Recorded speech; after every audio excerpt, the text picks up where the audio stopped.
Hello viewers, welcome back to my channel. সামনে জন্মাষ্টমী, তাই শ্রীকৃষ্ণের একটা ছবি এঁকে দেখাচ্ছি। আঁকাটার জন্যে অনুরোধ করেছে সৌমিত নামে এক ভাই ও নিত্যানন্দ প্রামাণিক।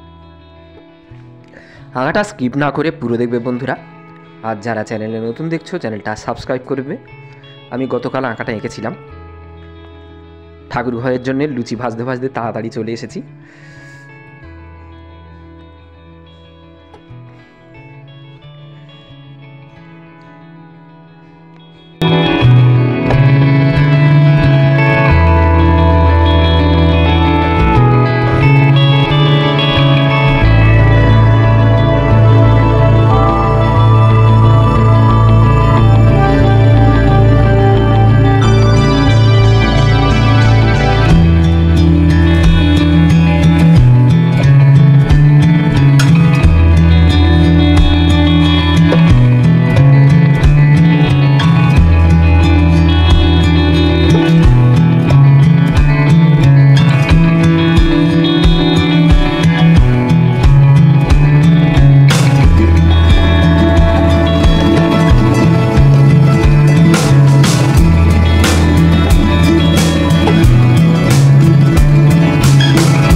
আঁকাটা হয়ে গেছে বন্ধুরা।